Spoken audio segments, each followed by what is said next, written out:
Hey guys, it's Ben the Coin Geek at Old Pueblo Coin, and I hope you're all ready for a good laugh.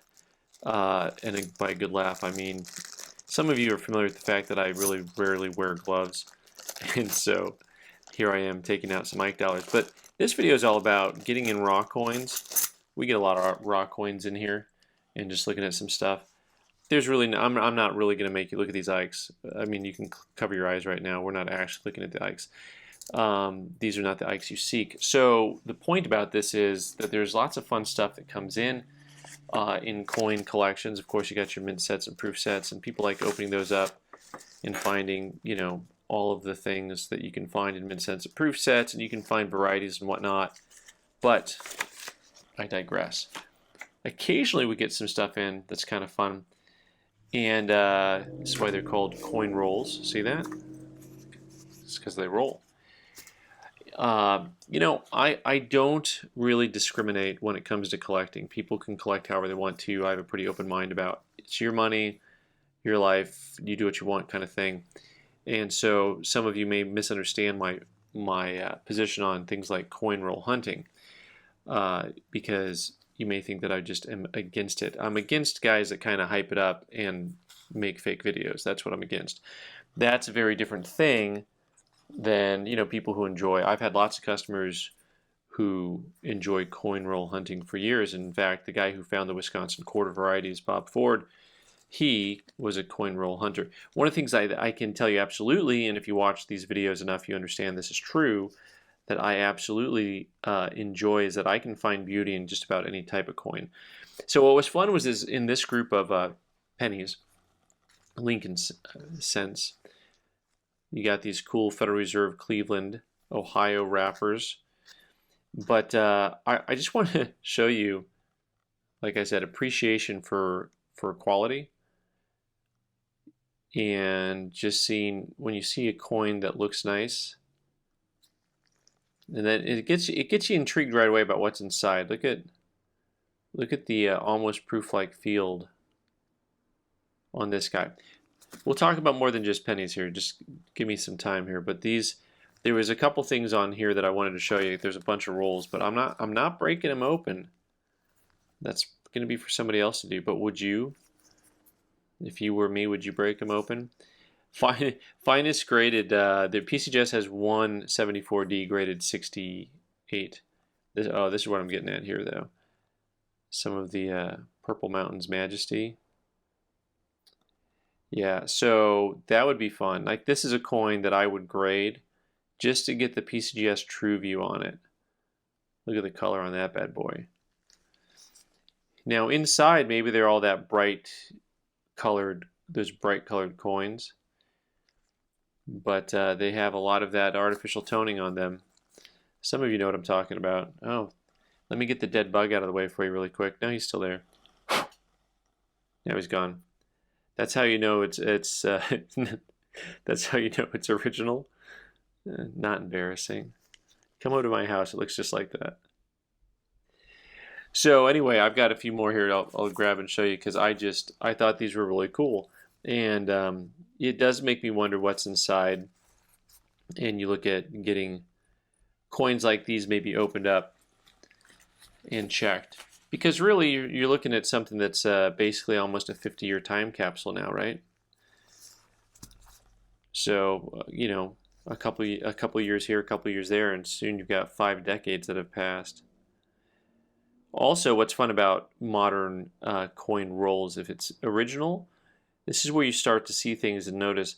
Now there are some scratches here on the coin right above the E in cent, but if you look above the word 1, all those little lines, that is die polish. But also this coin had some more of that cool toning to it.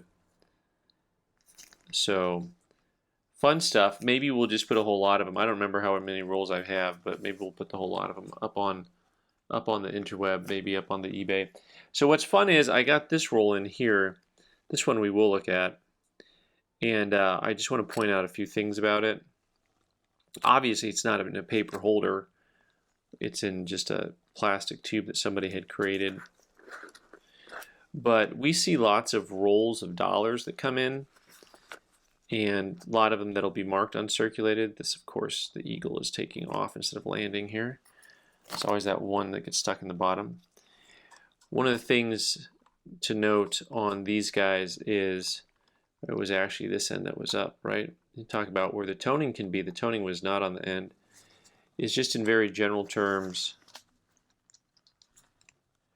that gray tone, it actually has toning over the edges on these guys.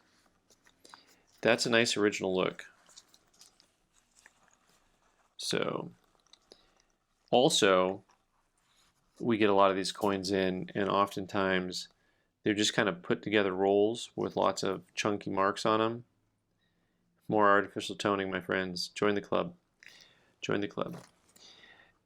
But this group of 81S's is actually really nice. I mean, to the point where we'll actually send some coins in to get certified. I laugh because I think you guys think I send stuff in all the time, which we do. We send a lot of stuff in.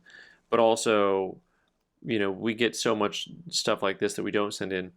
And here's where you start to ruminate, like think about, what do I send in, what do I not send in, right? So a coin like this, 81S, a lot of little contact marks on the front.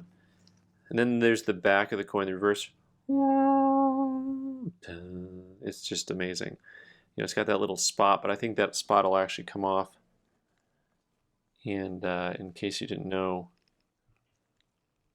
you can actually somewhat remove things like that when they're on the surface of the coin fairly safely with a inert object that won't scratch.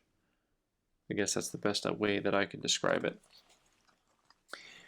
So how many reverses are we going to send in? All of them? How many obverses? Some of them. So we'll take a look and see how many kind of go into the keep pile. Really, probably I need things to get at least an MS64 before I would send them in. Now, there's always the idea of, hey, you know what, just take all 20 coins and send them all in and see what happens. You know, that's okay. A lot of people do stuff like that. What's interesting is you get through the middle of the pack, though, like, I don't know that I'd send Scarface in, right? But then Scarface has something that some of you like, which is this is really thick stuff, though. This is not vibrant. It's got some pretty wild colors mixed in there.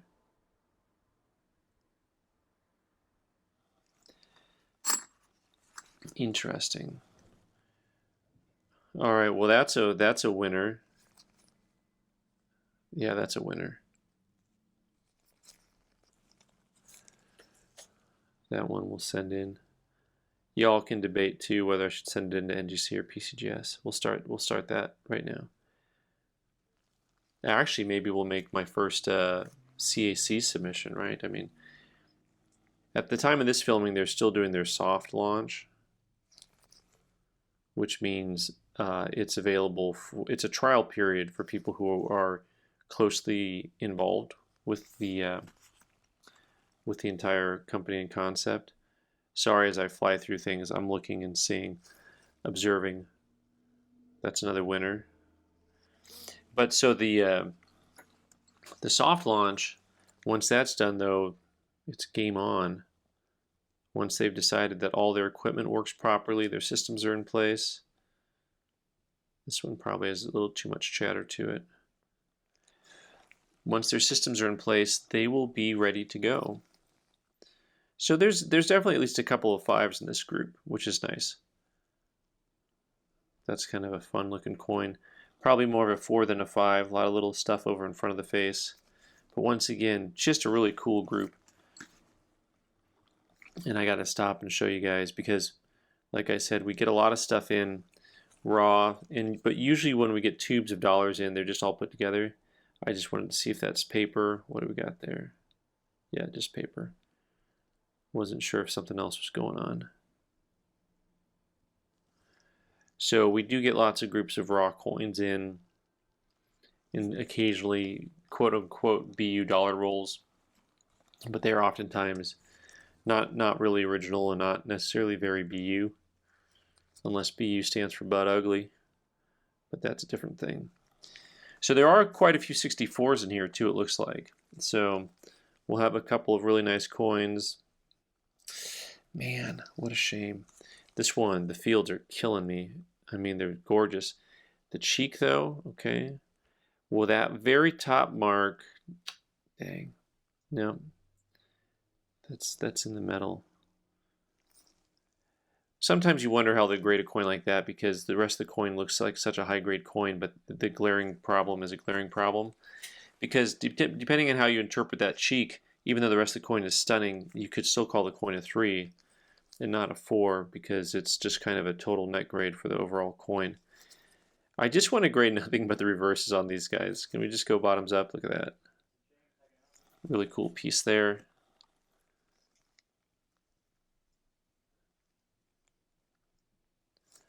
Yep, another nice grade, another higher grade coin. That guy.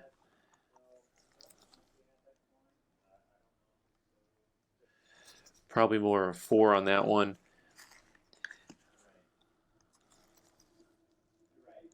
But I do think we'd get a few 5s out of this group.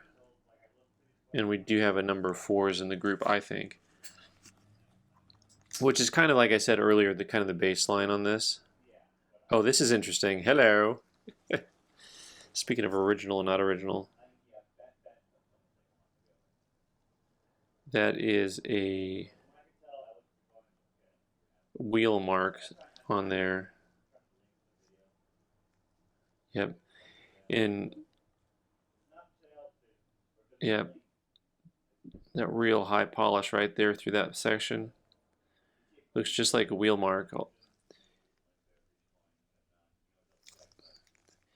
And that's the type of thing that's easy to miss. For those of you who watch the show, you know what I'm talking about.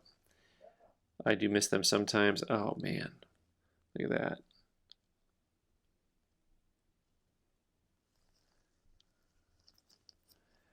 I just want one of these obverses to match the reverse. You know, just one. Some of these reverses are just off the charts. All right, guys. Well, anyways, that's kind of some fun stuff. We'll send some of these in.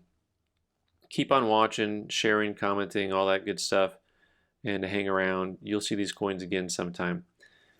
All right, guys. Thanks so much for watching. I'm Ben the Coin Geek. You can subscribe by clicking on the owl button in the corner and watch more videos on the right side of the screen. Thanks.